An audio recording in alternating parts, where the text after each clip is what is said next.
पाकिस्तान में आने वाले दिनों में दो ऐसे मेजर इवेंट्स होने जा रहे हैं जिनको हमने अगर ठीक से मैनेज ना किया तो वो डिज़ास्टर की शक्ल इख्तियार कर लेंगे। पहला इवेंट जो है उसको मैं कोरोना वायरस की सेकंड वेव कहूँगा। अब दुनिया की तारीख़ में जो 4 बड़े पेंडेमिक्स आए हैं उनमें हिस्टोरिकली 4 में से 3 ऐसे पेंडेमिक्स थे जिनकी दूसरी वेव भी आई, और जब दूसरी वेव आई तो वो पहली वाली वेव से ज़्यादा ख़तरनाक थी। इसलिए आपको हम सबको अल्लाह से दुआ करनी चाहिए कि अल्लाह ताला हमें इस आफत से महफूज रखे। और चूँकि अभी इसकी कोई फैक्चुअल चीज़ हमारे पास नहीं है, इसलिए ये स्पेकुलेशन है, अंदाज़े पे बात की जा रही है, मफरूज़े पे बात की जा रही है, और उम्मीद करनी चाहिए और दुआ भी करनी चाहिए कि ऐसा ना हो। जो दूसरा इवेंट है और वो मफरूज़े या स्पेकुलेशन के बजाय फैक्ट्स की बेसिस पे है, यानी कि वो एक ऐसा इवेंट है जो मुझे लगता है उसको शायद रोकना मुमकिन होगा हमारे लिए, और वो होना ही होना है। वो है लोकस्ट यानी कि टिड्डी दल का दूसरा हमला। जैसे कि दोस्तों आप सबको पता है, टिड्डी दल का पहला हमला कुछ माह पहले हुआ था। प्राइम मिनिस्टर साहब ने 31 जनवरी को नेशनल इमरजेंसी भी डिक्लेयर की थी, और NDMA को तकरीबन 1 अरब रुपया दिया गया था, और वो स्प्रेज उन्होंने ख़रीदे और वो सारा प्रोसेस किया। लेकिन कई एक्सपर्ट्स का अंदाज़ा है कि वो जो हमारे पास टिड्डी दल का अटैक हुआ वो इतना सवेयर नहीं था, क्योंकि उसमें जो ज़्यादातर टिड्डी थी वो वही थी जो पिछले 2-3 साल से पाकिस्तान में ब्रीड कर रही थी, और हवा का कुछ फ़्लो ऐसा है कि वो टिड्डी हमारे यानी कि जो इंडिया के बॉर्डर के ऊपर होती है, हमारे पाकिस्तान के और इंडिया के बॉर्डर पे जो रेगिस्तान है उस पे होती है, और हवा का फ़्लो ऐसा था कि वो टिड्डी सारी इंडिया की तरफ चले गई हवा की वजह से। हमारे मुल्क में भी वो अफ़गानिस्तान और ईरान से आई थी, हवा के फ़्लो के साथ वो निकल गई। लेकिन एक्सपेक्ट किया जा रहा है कि जो ईस्टर्न अफ्रीका है वहाँ टिड्डियों का बहुत बड़ा एक अटैक अभी इस वक्त हो रहा है, और टिड्डियाँ चूँकि हवा के साथ उड़ के आती हैं और उनकी रफ़्तार भी ख़ासी तेज़ होती है। कई लोगों का अंदाज़ा है 90 मील के मुताबिक 90 मील पर घंटा के मुताबिक वो उड़ सकती है हवा में। 90 मील कितना होता है कि आप ये समझ लें, किलोमीटरों में तकरीबन 150 किलोमीटर होता है। यानी कि आप ये देखें, अगर आप मोटरवे पे जा रहे हैं तो आपकी रफ़्तार 120 होती है, तो उससे भी तेज़ रफ़्तार में टिड्डी उड़ सकती है, उसमें इतनी कैपेसिटी होती है। तो कई लोगों का अंदाज़ा है कि वो टिड्डी अफ्रीका के ममालिक से उड़ती हुई ईरान और अफ़गानिस्तान से होती होती पाकिस्तान में दाखिल होगी। लोगों का अंदाज़ा था कि शायद 22 जून से 10 जुलाई के बीच में आएगी, लेकिन अल्हम्दुलिल्लाह वो टाइम तो गुज़र गया। लेकिन ये एक इवेंचुअलिटी है, मुझे लगता है कि इससे शायद बचना नामुमकिन हो हमारे लिए। इसलिए हमें चाहिए हम उसकी पूरी तैयारी करें, और जितनी भी उसकी एहतियात हम कर सकते हैं हम करें।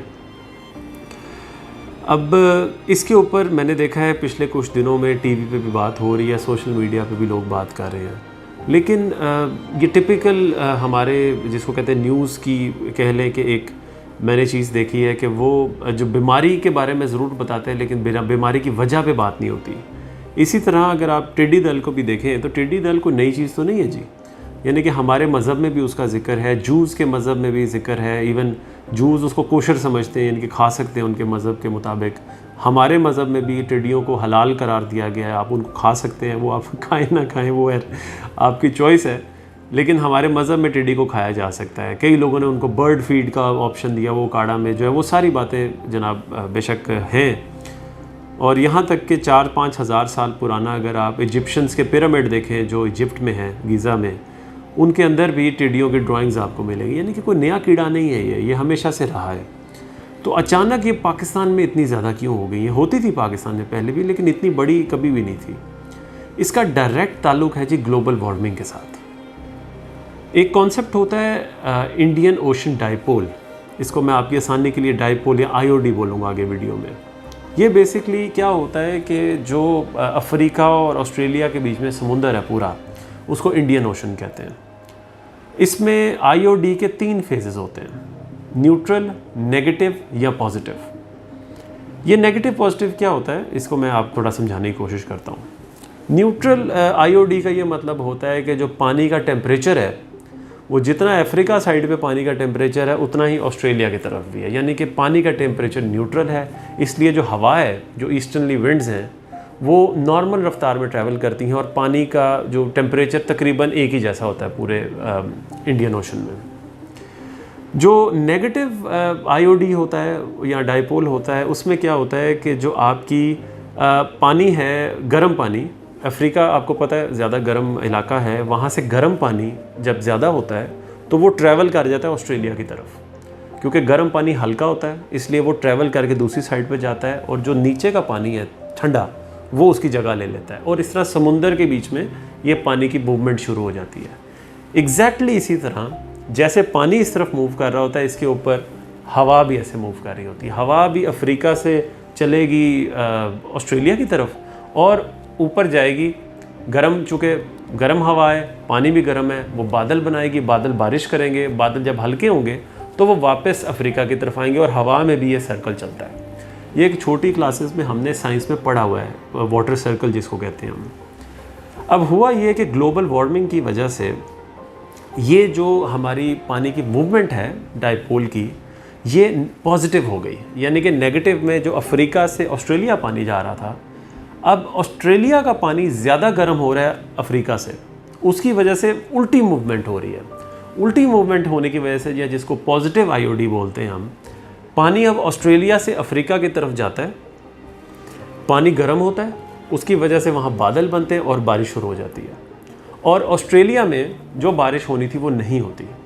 अब इसकी सबसे बड़ी मिसाल आज से सिर्फ 6 माह पीछे अगर आप जाएं तो अफ्रीका, एक खैर बेचारे अफ्रीका का तो कोई इतना जिक्र नहीं करता, लेकिन आपको मालूम होगा कि अफ्रीका में बहुत बड़े बड़े सैलाब आए थे उस दौर में, को आज से 6 माह पहले अफ्रीका में।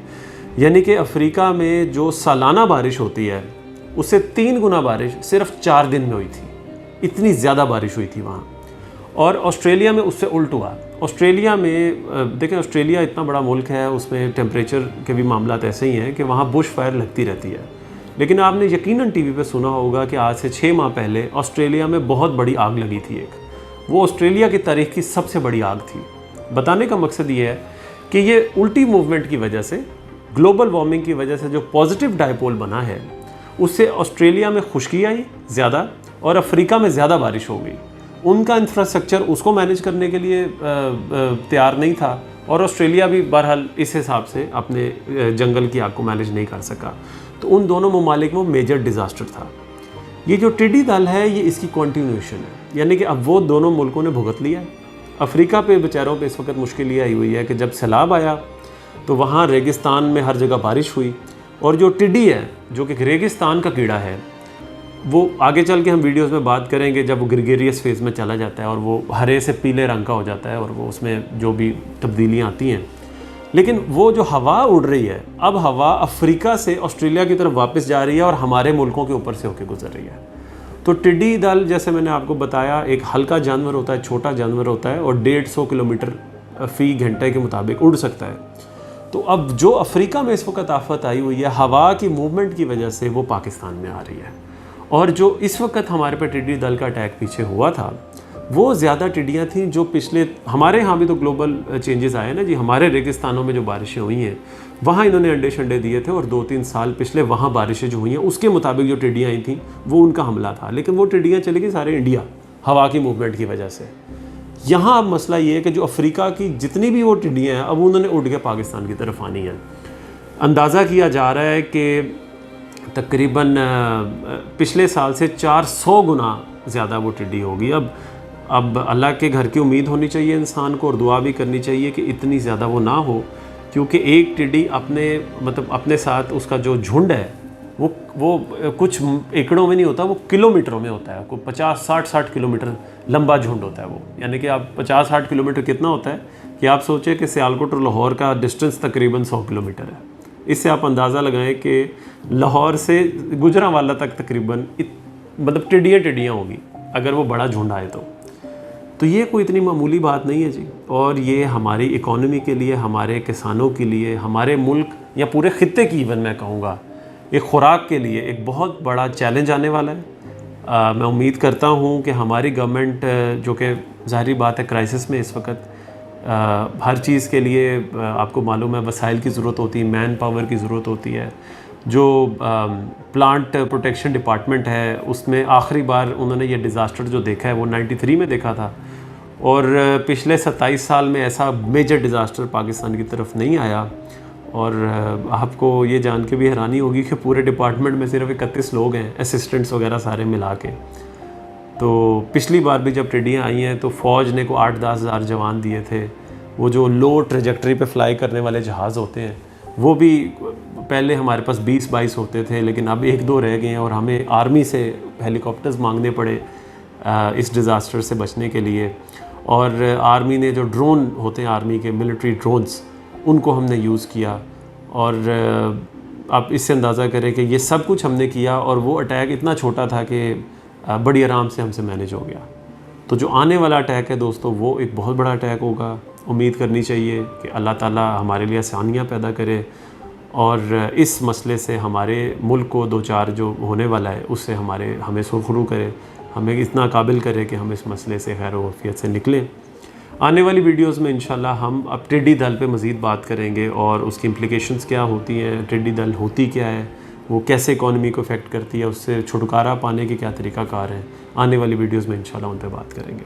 बहुत बहुत शुक्रिया।